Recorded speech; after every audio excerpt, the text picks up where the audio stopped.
경제 쏙쏙 시간입니다. 경제부 박효정 기자와 함께합니다. 안녕하세요. 안녕하세요. 네, 오늘 오전까지 중부지방에 정말 많은 비가 내렸습니다. 지난주부터 계속 이어지는 비로 좀 전국에서 피해가 상당한데 차량 침수 피해는 어떻습니까? 네, 맞습니다. 네, 지난주부터 전국에서 내린 비로 침수 차량이 이미 2,000대를 넘어섰습니다. 이렇게 되면 차 보험 실적에도 경고등이 켜지게 돼 있는데요. 네.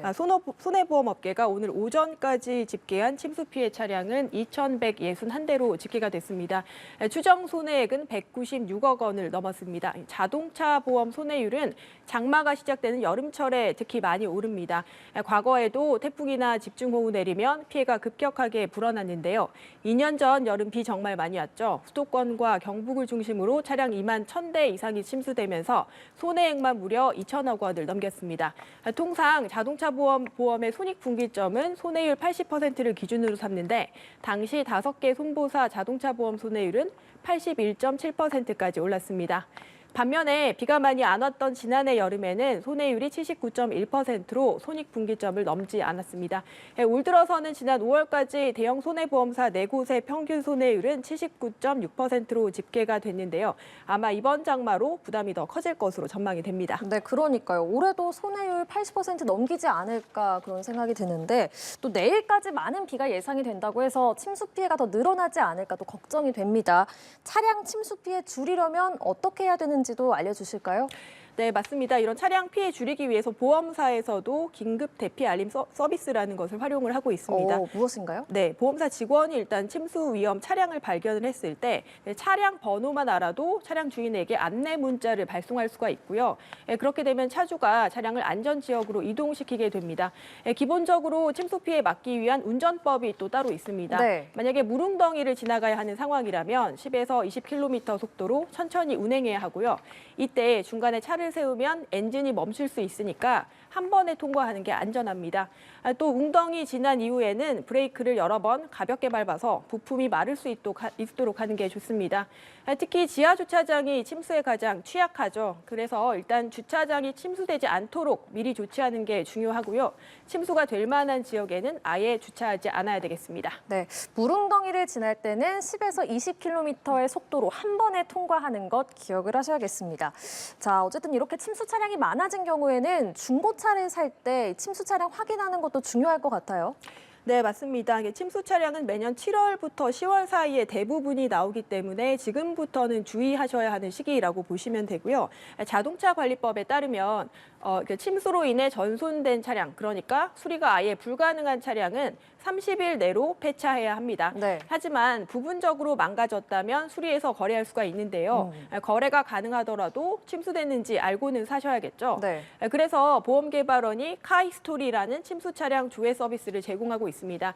화면에 차량 번호나 차대 번호를 입력하면 침수 사고와 사고 일자를 확인할 수 있습니다. 하지만 자차 보험에 가입되지 않았거나 보험 처리하지 않은 침수 차량은 조회되지 않는다는 점도 아셔야겠습니다. 특히나 최근 나오는 차량에는 전자장치 굉장히 많이 들어가 있죠. 침수됐다면 제대로 작동하지 않거나 사고로 이어질 수 있어서 중고차 사실 때는 꼭 확인해 보시는 게 좋습니다. 네, 카히스토리 중고차 사실 때 꼭 확인하시면 좋겠습니다. 자, 다음 키워드 보겠습니다. 일자리 뺏는 AI라고 되어 있는데 AI에게 가장 취약한 일자리는 무엇입니까? 네, 맞습니다. 일단 단순 노무직이 좀 취약하지 않을까 생각하시는데요. 네. 좀 두렵게 느껴지는 연구 결과가 나와서 소개를 드리겠습니다. 현재 국내 일자리 10개 가운데 9개는 불과 6년 뒤에 90%를 인공지능 AI와 로봇이 대체할 수 있다는 겁니다. 네. KDI가 분석한 내용인데요. 어떤 방법으로 분석했냐 봤더니 국내 AI 전문가를 통해서 AI가 보고 듣고 말하고 생각하고 또 움직이는 44개 업무 수준을 평가해서 직업별로 필요한 능력에 적용을 했습니다. 결과적으로 가장 취약한 직업으로는 주방장, 재봉사, 음식점, 종업원, 청소원 등이 꼽혔는데 이들의 일을 AI와 로봇이 100% 대체할 수 있다고 분석했습니다. 네. 반면에 의회 의원, 대학 교수, 판검사, 항공기 조종사 등은 대체 가능성이 낮은 직업으로 분류가 됐습니다.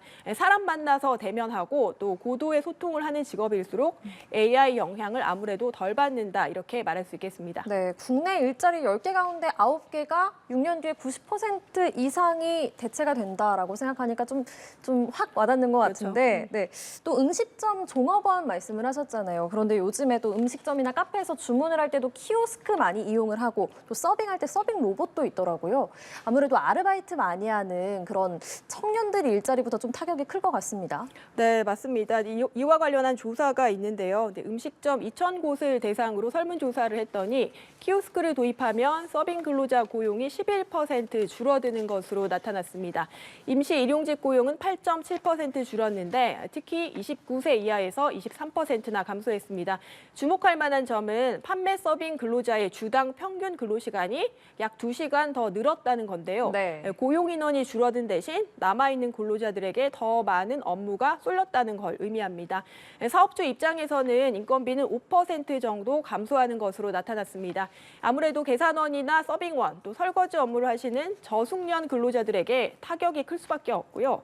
이들이 다른 산업과 직종으로 이동하도록 유도할 필요가 있겠습니다. 네, 자 다음 키워드 보겠습니다. 사라진 심사임당인데 5만 원권 지폐가 좀 사라졌다는 얘기입니까?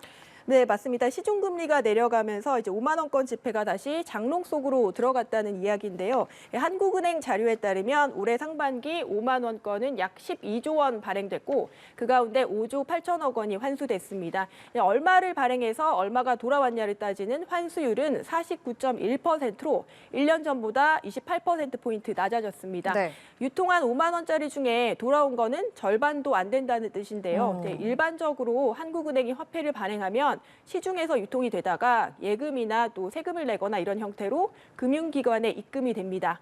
은행들은 일부는 갖고 있고 나머지는 한국은행에 다시 입금하는데 이때 돌아온 금액이 환수액입니다. 네. 환수율이 높다는 것은 돈이 시중에 활발하게 유통되고 있다는 것을 뜻하고요. 반대로 낮다는 것은 은행에 넣기보다 금고에 넣어놓고 있다는 의미입니다. 네. 시기별로 보시면 코로나가 창궐하던 2020년과 이듬해에 환수율이 10%까지 떨어졌습니다. 사회적 거리 두기로 대면 거래 줄었고 경제 불확실성 커지니까 고액권을 미리 쌓아뒀는데요. 엔데믹 오면서 시중금리도 오르니까 환수율도 오르다가 최근 들어 금리 떨어졌죠. 은행에 넣어봤자 이제 얼마 못 받으니까 다시 쌓아두고 있다는 뜻입니다. 그렇군요. 알겠습니다. 자, 마지막 키워드 보겠습니다. 로또 1등 63명. 로또 1등 당첨자가 63명이나 나왔다고요? 네, 너무 많죠. 네. 지난주 로또 추첨인데요. 1등 당첨자가 무려 63명이 나오면서 이거 조작 아니냐 이런 논란까지 일었습니다. 그럴 만한데요. 네, 예. 역대 최다 당첨자 수인데요. 이전까지 로또 1등 최다 기록은 2022년 6월 50명이 당첨됐을 때였습니다. 그때보다도 13명이나 더 많죠. 1등이 무더기로 당첨되면서 당첨금은 4억 1천만 원에 그쳤습니다. 지난 회차 로또 1등이 22억 6천만 원 정도였는데 여기에 비하면 5분의 1밖에 안 되는 겁니다. 그마저도 세금 33% 떼야 하죠. 그러면 실수령액은 3억 1,400만 원 정도에 그칠 것으로 보입니다. 네. 온라인 커뮤니티에서는 로또 조작설까지 나왔습니다. 63명이 한꺼번에 1등에 당첨될 가능성이 있냐? 이건 조작이다 이런 주장인데요. 기획재정부는 이에 대해서 구매자가 선호하는 번호 조합이 우연히 추첨됐을 뿐이고 조작은 아니다 이렇게 해명했습니다. 네, 선호하는 번호 도대체 뭐였을까 이렇게 보니까 방금 저희가 CG로 보여드렸습니다. 1, 5, 8, 16, 28, 33, 45. 이게 좀 선호하는 번호 조합이라서 많이 나왔다. 이게 기재부의 설명인데요. 우리가 로또 1등이라고 하면 정말 희박한 확률을 좀 비유적으로 표현할 때 많이 쓰는 표현이잖아요. 그래서 이렇게 63명이나 나온 게 파장이 클 수밖에 없을 것 같은데 63명, 이게 산술적으로 나오는 게 가능한 겁니까? 네, 그래서 일단 로또 1등에 당첨된 확률을 한번 따져보겠습니다. 네. 이번 회차 로또 같은 경우는 1억 1천만 장 가량이 팔렸고요. 단순 계산하면 1등은 13명 정도가 나와야 합니다. 그런데 63명이 나오니까 조작 아니냐 이런 의심까지 드는 건데요. 여기에 대한 기재부 설명이 있습니다. 첫째로 사람들이 선호하는 특정한 번호가 있는데 이 번호가 당첨 번호가 되면 1등이 많아질 수 있다는 겁니다. 이번 1등 당첨은 선호도 순위에서 1만 등 정도 하는데요.